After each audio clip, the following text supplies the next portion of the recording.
Hello and welcome to another episode of FPV News. It's February and this month we're going to figure out how to incorporate weed with our quads. We got a live interview with Jameson from Newbie Drone and a drones versus human contest. So sit back and let's check the radar.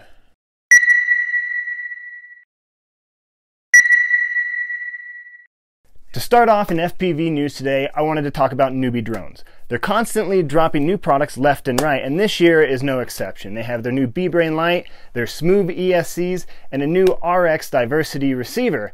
But instead of me regurgitating the information, I figured I'd get Newbie Drone here to talk about it themselves. So please welcome Jameson, aka Goose. You can find him on YouTube as Boost Goose. Thank you so much for joining us. Hey man, good to see you. Glad to be here. So, you just dropped this new ESC you call SMOOVE. I think on your video, your team pilot Levi said, oh, these ESCs are great. They're so smooth. And that's where he got the name. They have built-in LED lights on the side. So why are you guys diving into ESCs too? You're already killing it with your micros. Why do you keep redesigning these things? So, obviously we're in the FPV community for everyone. It's not just micros. We specialize in micros, but we're always looking for ways to branch out and spread our R&D and stuff into bigger classes than just micro stuff. So our engineers were kind of put to the challenge to make let's make a good quality 32-bit ESC at pretty competitive pricing. Yeah, and it is a great price. You sell 4 of them for, what was it? 59. 59? Yeah. So that worked out to be around like $15 an ESC. And I saw you had a bunch of caps on the back side of that because people are running capacitors individually on the ESCs, and so there it is. You really built that for you said 2S to 6S, so you really gave it the whole range, the broad spectrum of every pretty much brushless. We saw a lot of people that are just switching to 6S. Most people are running like huge caps on each ESC, not only like on the battery, but then a lot of people, I know like Mr. Steele on his 6S KISS setup, I don't know if it's officially required, but I know from seeing his builds that he runs like a big capacitor on each ESC, and we kind of saw that and we're like, hey, why don't we make something where you don't need to use a capacitor, you don't have to add this extra thing, because we're always trying to like innovate, and sometimes we're not the first to make something, but we like Apple, they're not always the first to add in features, but we want to make it right and make it more streamlined and make it better. So we made this ESC, and that's why there's so many caps on there, so you don't have to run a big fat individual cap on each one, so there's less work, less chance of failure, less chance of something breaking. That was the whole mindset behind it. Yeah, they look great, and I'm sure a lot of people are going to be running those this year, especially with the built-in LEDs on the side. That's just a really cool added feature now that inline LED lights on the ESCs for blinkers and throttle control and stuff like that. Yeah, and ours are probably won't be able to see, but ours are mounted on the side, so they're not facing up like 99% of the ESCs in the market. And the reasoning behind that is because if you put heat shrink or you use tape around it, it's kind of hard to see. And if they're facing one way, you can face them, outwards for the front and then backwards for the back. So that way, if you're in a racing condition, it's very easy for other people to see you. So that our mindset is like, that kind of helps people not like midair with you and whatnot. And it's a little easier to see if it's like facing directly in line versus directly straight up. So definitely. So you just came out with your new micro diversity RX receiver for DSM, and that thing weighs just under 0.8 grams with both antennas attached. And again, you took something, redesigned it, made it smaller and lighter and everything. Yeah, it's even smaller than the first one. Here it is. It's against my finger. It's smaller than the tip of my index finger, and I don't have huge hands or anything. Like even a lot of people are using like the Happy Model board or the Crazy Bee board, and some of them don't have receivers built in, and the DSM market does not have a lot of options for micro receivers, let alone ones with diversity. I think this is the smallest diversity DSM on the market right now. So we specialize in micro stuff, so this is kind of mainly caters to those people, but you can use it on full 5-inch builds if you want. Awesome. Yeah, everybody seems to be doing these micros, not just because it's winter, but cinematic whoops in like 2-inch, 3-inch, and they're all trying to save a lot of weight on those, and they're just really small, compact builds. So let's talk about some of the other projects you have going. You're always throwing out new things, and you're always promoting stories on your Instagram and little teasers, and I keep seeing this goggle box kit that you have. It looks like box goggles that a drone fits in, kind of like a lunchbox, and a controller. Yeah, so what you're talking about is our Ready to Fly kit. Yeah, we've been teasing it a lot. We've been working on it for like 9 months now, and we're just kind of finally getting into the phase where we're finalizing the injection molding at our factory and getting that all set to start mass production of it. But I have it right here, an early prototype. This is an injection molded, but this is like hand painted. Like I spray painted this for taking it to CES to show off to people. But this is the box goggle right here. You can see our logo is molded into there. You know, pretty similar to like how most box goggles are, like FXT goggles or anything like that. You've got the little cushion right there, and it fits up to your face right there. But the FPV screen on the front, it's held on by magnets, and there will also be a strap that kind of goes on there, so we'll let it flip up. But basically, you hold it like this, and this kind of flips up. And if I take that off for a second, you can see the inside. That is and great. You've got a space for the whoop, whatever you want to use. That guy just pops out like that. We've got battery storage right here, and then this right here, this is a nectar injector. It's pretty much perfect. the same depth as the one we saw right now, but just built into this. I have a nectar injector, and I swear that thing's brought life back to some of my older batteries.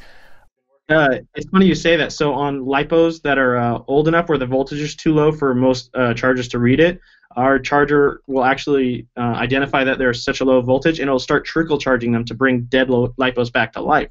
So you saw all that in there, and then when you want to fly or use the goggles, this tray will actually pop out like this. This is a nice injection molded piece. And then the screen, you can see like the magnets on there. We've got a lens in there. This just magnetically clicks on like that, and then you have your goggle thing. And to show you a little bit of this is kind of how the front looks. Got our Newbie Drone logo there. Up here, let me see so I can see the things we've got. We've got channel, change your frequency. This is to kind of go into the menu, and then up and down. So there'll be a few options for this, and I think this is charged. You can see kind of a little demo of when we turn it on.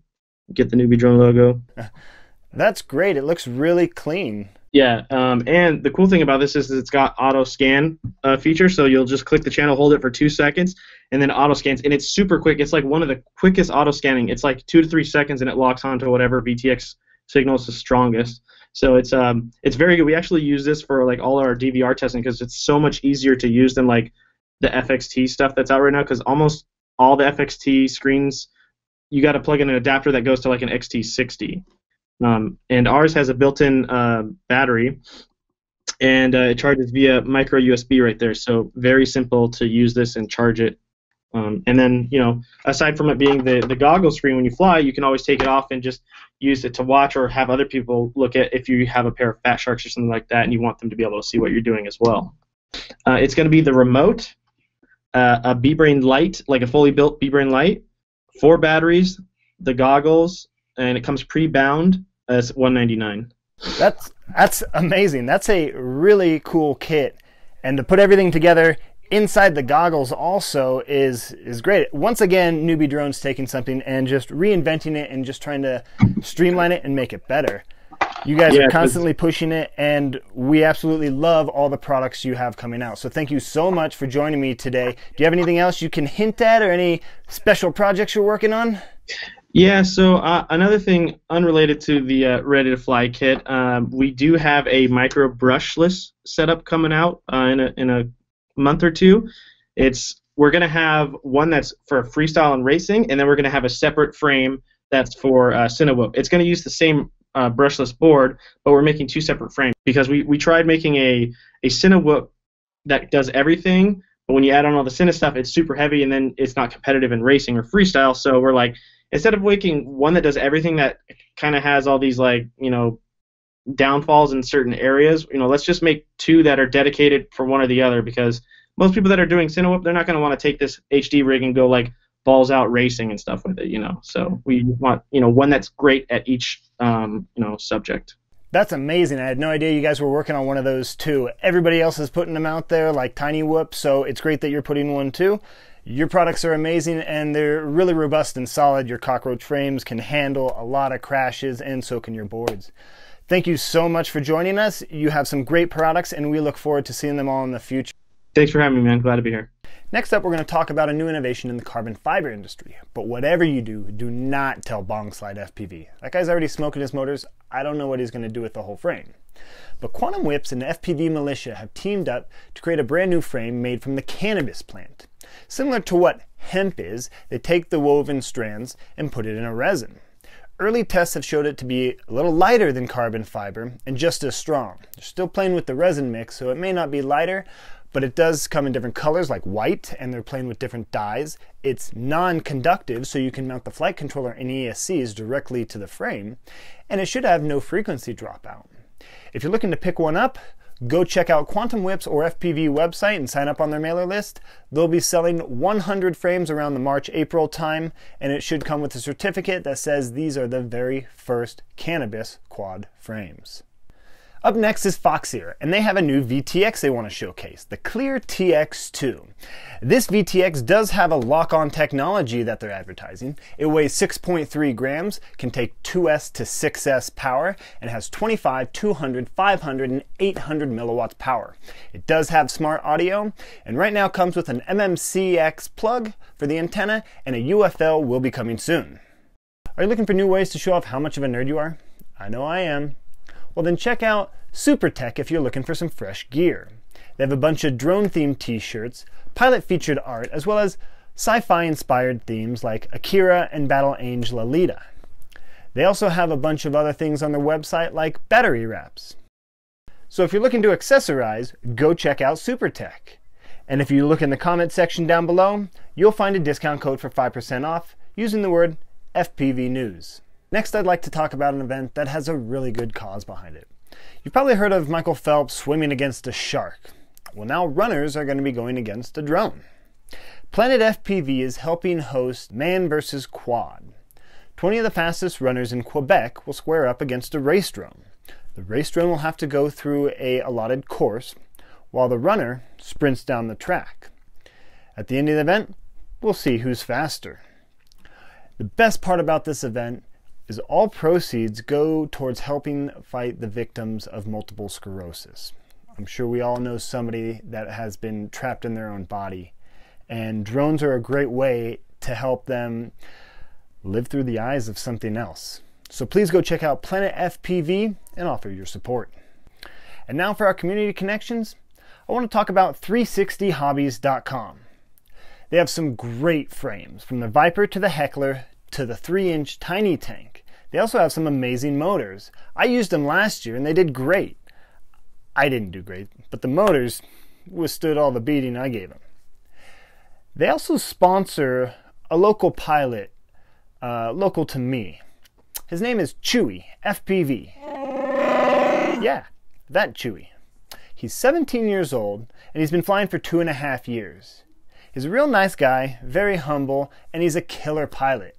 His dad's his pit crew, and they went to the multi-GP championships, and he got 12th place.